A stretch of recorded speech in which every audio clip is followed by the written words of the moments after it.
Rekapitulasi suara di seluruh wilayah Jakarta telah usai. Untuk sementara, suara pasangan Cagup Jakarta nomor urut 3 Pramono Rano Karno unggul di seluruh wilayah Jakarta.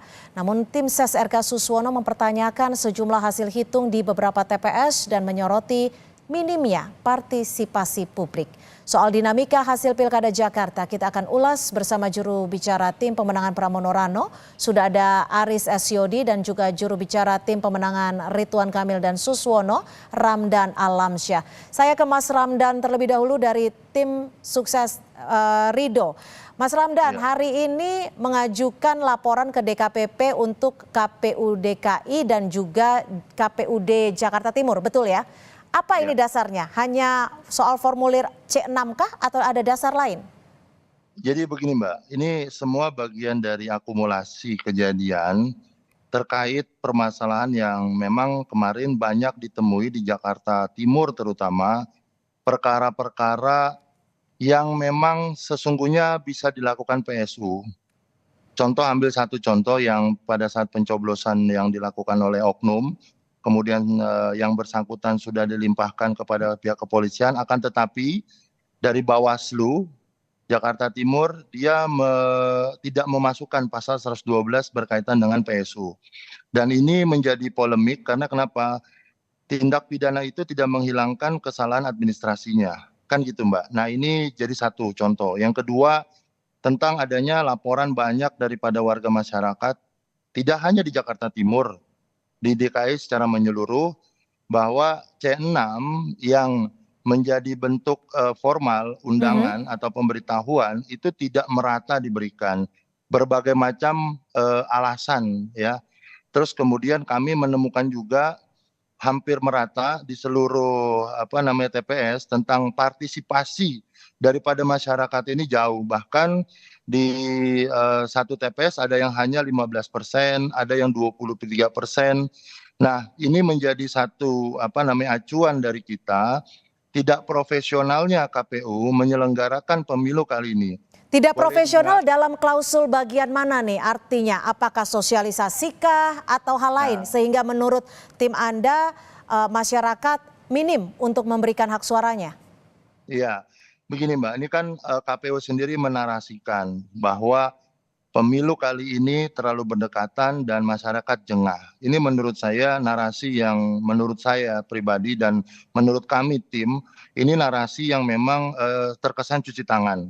Oke. Nah, karena tidak profesional yang sudah jelas-jelas bahwa hampir di seluruh TPS terjadi penurunan daripada partisipasi, padahal pemerintah sudah mengintervensi tentang adanya hari libur, kemudian diberikan keleluasan kepada masyarakat.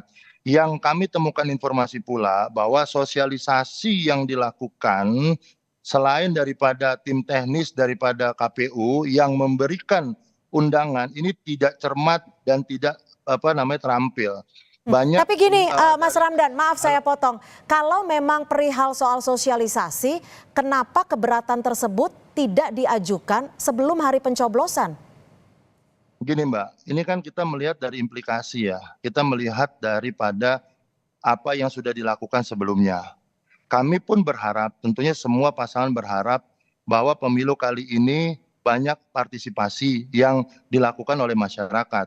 Mengingat begitu penting pergantian kepemimpinan di DKI Jakarta pasca Anies. Nah, sedangkan efek itu baru dirasakan hari ini, Mbak. Kita sudah melakukan upaya-upaya juga memberikan edukasi kepada masyarakat. Kita sudah melakukan turun ke masyarakat dan juga kembali lagi bahwa penyelenggara di tingkat PPS ini banyak orang-orang baru yang notabene tidak punya pengalaman untuk itu. Bahkan di beberapa tempat kami temui RT tidak mendapatkan yang namanya surat suara. Padahal mereka sebelumnya adalah bagian daripada panitia yang memang selalu menyelenggarakan. Dan ada lagi bahwa harusnya banyak TPS yang ada perubahan tempat, ada perubahan jumlah daripada satu TPS, ini tidak tersosialisasi dengan baik. Yang pasti Mbak, pelanggaran ini sudah kami laporkan. Ditahan dulu Mas Ramdan, saya ke Mas Aris. Mas Aris, kalau dari tim ses Pramono Rano merasakan hal yang sama tidak? Baik itu sosialisasi penyelenggaraan dari KPU yang dinilai minim. Ya, yang pertama saya mau menyampaikan bahwa hari ini seluruh rekapitulasi berjenjang sebagai dasar pengumuman atau keputusan dipilihnya gubernur dan wakil gubernur Jakarta itu sudah selesai di tingkat kabupaten kota. Seluruhnya menyatakan Mas Pram dan Bang Dul unggul dan ketika di persentase itu 50,07%. Tidak berubah dengan apa yang kami lakukan karena kita hitung sendiri, karena masyarakat pun bisa menghitung dan itu sudah dikonfirmasi oleh KPU secara berjenjang. Dan paslon 1 saksi-saksinya di setiap kecamatan di rekapitulasi itu juga menyatakan tidak ada selisih ya. Jadi perhitungannya itu berjalan dengan lancar. Dan ini kita hargai, ini sudah 50,07 suara masyarakat Jakarta menghendaki satu putaran. Ini harus kita hargai. Perihal dugaan-dugaan kecurangan, langkah hukum yang dilakukan oleh paslon 1, kami akan menghargai setiap langkah-langkah yang ditempuh oleh paslon 1 dalam rangka ya ini demokrasi, semua ada koridornya, semua ada koridor hukumnya, asalkan semua yang dilakukan itu sesuai dengan koridor hukum, tidak bertentangan dengan konstitusi, kami hargai itu. Nah, perihal dengan pendistribusian C6, memang kan kalau kita disampaikan oleh KPU itu adalah sifatnya adalah pemberitahuan. Artinya ketika tidak mendapatkan surat pemberitahuan tersebut, ketika kita datang menunjukkan KTP dan ada daftar juga nama kita di DPT, itu boleh memilih. Rekan-rekan saya yang memilih Mas Pram dan Bang Dul kemarin juga bercerita banyak yang tidak mendapatkan C6 tetapi masih bisa memilih. Kalau misalnya dikatakan partisipasi yang menjadi pertanyaan, partisipasi rendah, gejala partisipasi rendah di Pilkada serentak 2024 ini hampir merata di seluruh wilayah. Kalau kita bandingkan misalnya di Jawa Barat, Jawa Tengah, Jawa Timur, itu angkanya di sekitar 60%, Jakarta ada di bawahnya sedikit 58%. Nah, bahkan di Sumatera Utara itu partisipasi pemilihnya tidak sampai 50%. Artinya lebih banyak yang golput. Nah, apakah kepala daerah di tempat-tempat tersebut yang menang kita pertanyakan legitimasinya, kita pertanyakan kinerja KPU-nya? Tentu tidak gitu kan. Tentu ini menjadi tugas bersama, apakah itu tugas partai politik, tugas paslon, tugas peserta dan juga tugas penyelenggara untuk meningkatkan partisipasi. Untuk Jakarta ini menjadi tugas bagi penyelenggara pemilu, bagi seluruh partai politik dan kandidat untuk 5 tahun yang akan datang pemilu kada Jakarta selanjutnya ini partisipasi bisa naik. Tetapi apakah langkah-langkah tersebut kita mengganggu jalannya pilkada? Saya rasa semua masyarakat cenderung adem ayem, cenderung kalau kita melihat gejalanya di media sosial di masyarakat itu tidak ada yang mempertanyakan, tidak ada yang menganggap ini curang kecuali kubu paslon 1 saja. Nah, Mas Ramdan, kita tanya masyarakat juga bilang, loh kok seperti ini? Kalau kami tangkap. Artinya ini bukanlah suatu masalah yang besar menurut tim dari Pramono Rano. Mas Ramdan, ini kan yang dijadikan bagian dari klausul laporan adalah bukan hasil rekapitulasinya ya, kalau saya tidak salah ya, tapi terkait dengan KPU perihal penyelenggaraannya. Sebenarnya apa yang diharapkan dari tim Ridho ini? Baik ini Mbak, ketika tadi dikatakan rekan-rekan 03 ya, artinya kami memiliki hak untuk melaporkan ketika memang dari kacamata hukum yang kami pelajari ada kecenderungan bahwa pemberian yang namanya C6 itu tidak dilakukan secara masif. Nah, ketika bicara terstruktur, sistematis dan masif, kami meyakini bahwa ini ada gejala-gejala dan ada indikasi-indikasi tidak terdistribusinya dengan baik. Kemudian ini ada unsur-unsur yang memang kemudian akhirnya merugikan. Kenapa? Partisipasi itu jangan dianggap remeh gitu loh. Kalau mereka mengatakan sudah 50,07 dan sebagainya, silakan gitu loh. Artinya kami menjaga ring-ring demokrasi agar demokrasi yang ada ini, partisipasi itu penting dalam setiap pemilu. Tapi kan ini bentuknya suratnya bukan undangan, tapi suratnya pemberitahuan. Artinya jika tidak membawa surat itu pun ketika namanya terdaftar sudah bisa memberikan hak suaranya, Mas Ramdan. Begini Mbak, yang kami katakan adalah mereka orang-orang yang tidak menerima dan tidak mengetahui informasi berkaitan dengan adanya pencoblosan dan sebagainya, ini yang menjadi polemik. Ketika orang dia merasa tidak menerima. Kemudian dia tahu tidak semua orang punya pengetahuan yang sama. Ketika dia tidak menerima C6, C6 itu bagian dari proses, Mbak. Makanya ada namanya form C6. Kalau memang form C6 itu tidak berfungsi atau tidak ada nilai hukumnya, kenapa harus dibuat? Kan gitu, mesti dipelajari. Boleh kita jadi juru bicara lah, tapi memahami nggak substansi hukum bahwa setiap form yang dibuat dalam peraturan KPU itu ada implikasi hukum ketika memang tidak dijalankan.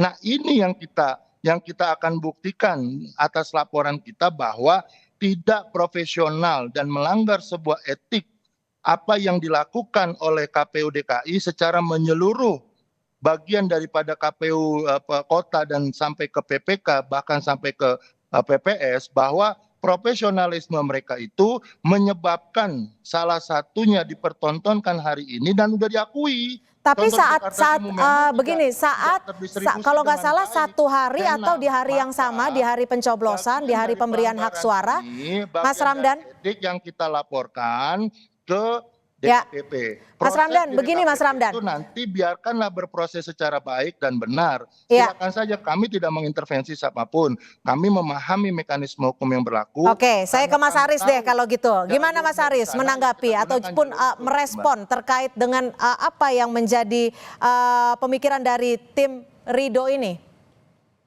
Iya, kalau misalnya dikatakan apa ada konsekuensi hukum, ya tentu saja kami menghormati segala proses hukum itu gitu loh. Tapi ini kan logikanya seperti ini. Seolah-olah yang tidak dibagi C6 itu misalnya mungkin kendalanya misalnya tidak ada di tempat, tidak sesuai dengan alamat gitu kan. Seolah-olah semua orang di Jakarta yang tidak diberikan C6 itu akan memilih paslon Ridho semua gitu kan. Kan belum tentu. Malah kami meyakini kalau C6 itu diberikan, bahkan kemenangan Mas Pram dan Bang Dul bisa di atas 55% gitu loh. Nah, ini kan juga menjadi apa yang kita harus hormati. Jadi tidak bisa kita menyalahkan keadaan seperti itu. Nah, beginilah. Yang perlu kita hormati adalah saat ini masyarakat Jakarta telah memberikan hak pilihnya. Bagaimana evaluasi ke depan tentu saja kita hormati, dan kita tentu pasti akan meminta semua penyelenggara, semua pihak-pihak untuk meningkatkan bagaimana cara partisipasi memilih. Bagaimana itu nanti, bagaimana profesionalitas KPU, penyelenggara pemilu, TNI, Polri, itu silahkan ada ranahnya atau lembaga-lembaga yang memiliki kewenangan untuk menilai itu. Oke. Tetapi saya mengajak masyarakat bahwa hari ini Pilkada Jakarta sudah selesai. Seperti yang dikatakan Pak Prabowo kemarin dalam forum di Nusa Tenggara Barat, ya, pemilu sudah selesai, yang kalah silakan untuk membantu yang menang, dan yang menang jangan euforia merangkul dengan pihak yang kalah. Oke. Kami juga berkomitmen untuk itu. Kami sangat berkomitmen dengan apa yang disampaikan Pak Prabowo. Kami akan merangkul pihak-pihak yang kebetulan tidak menang di Pilkada Jakarta. Kami akan membangun masyarakat Jakarta dengan segenap tenaga, dan ide-ide yang baik dari Mas Bang Ridwan Kamil, ide-ide yang baik dari Pak Dharma Pongrengkun tetap akan kami sinkronkan gitu ketika itu memang yang terbaik buat masyarakat Jakarta. Tetapi baik, prosesnya Mas Ramdan, terima kasih. Sudah kami tangkap Mas Haris. Jadi Mas Ramdan, ya seperti itulah. ini kan yang dilaporkan KPU Jakarta dan juga KPUD Jakarta Timur. Selain ini akan ada laporan barukah dengan klausul yang samakah atau yang berbeda? Kami juga akan melaporkan beberapa oknum ya dalam kaitan ini, dan tentunya juga penyelenggara dan pengawas, Mbak, menjadi satu kesatuan. Kami akan berproses karena kenapa ada beberapa, kami ambil contoh satu. Di Kebayoran Lama sudah direkomendasikan untuk 4 TPS dilakukan PSU. Akan tetapi pihak daripada PPK Kecamatan Kebayoran Lama menolak itu. Artinya apa? Untuk apa kita melakukan pelaporan atau melakukan upaya-upaya hukum, bahkan yang terjadi rekomendasi ini adalah hasil temuan dari pengawas tingkat TPS sampai naik kepada tingkat kecamatan. Artinya fungsi pengawasan ini tidak dinilai dan tidak dilihat secara menyeluruh oleh pihak KPU, terutama dari PPK Kebayoran Lama. Itu salah satu contoh. Yang kedua, ada lagi Ketua Bawaslu Jakarta Timur yang kemudian kita mendapatkan informasi yang sedang kita dalami, terjadi polemik di internal mereka bahwa adanya keinginan dari oknum-oknum tertentu untuk tidak memasukkan pasal 112 terkait dengan adanya PSU, Oke, terkait pasal yang Mas Ramdan, memang tapi ada tindak apakah pidana. Anda yakin ketika nanti dilakukan pemilihan suara ulang akan memberikan keunggulan bagi paslon Anda? Singkat saja. Begini Mbak, kami melakukan proses yang sesuai dengan prosedur. Yang kedua, ketika bicara apakah yakin atau tidak yakin, atau apakah orang yang selama ini C6-nya melaporkan diri akan memilih kami, belum tentu memang. Akan tetapi kami menjaga koridor-koridor yang seharusnya selayaknya. Boleh diingat ya Mbak, saya menekankan di sini. Ada uang kurang lebih ya Mbak, 900 miliar lebih yang digunakan oleh KPU untuk menyelenggarakan pesta demokrasi kali ini.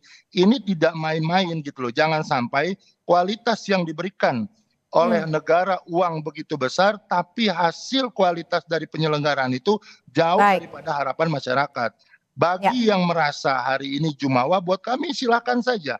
Kami tetap berkoridor pada apa yang menurut kami sesuai dengan aturan yang diatur dalam undang-undang pemilu, kemudian diatur juga Perbawaslu, diatur juga dengan peraturan KPU. Memang koridornya harus kami tempuh, kami tempuh. Dan kami tangkap. Pemilu belum selesai, proses pencoblosan selesai, belum ada tahap akhir, masih bisa ke Mahkamah Konstitusi, masih bisa melakukan proses upaya hukum lainnya, dan ini belum final. Ya, kita akan nantikan langkah lainnya dari tim sukses RK dan juga Suswono. Terima kasih Mas Ramdan Alamsyah, jubir dari tim Ridho, dan juga Mas Aris S. Yodi, jubir dari tim Pramono Rano.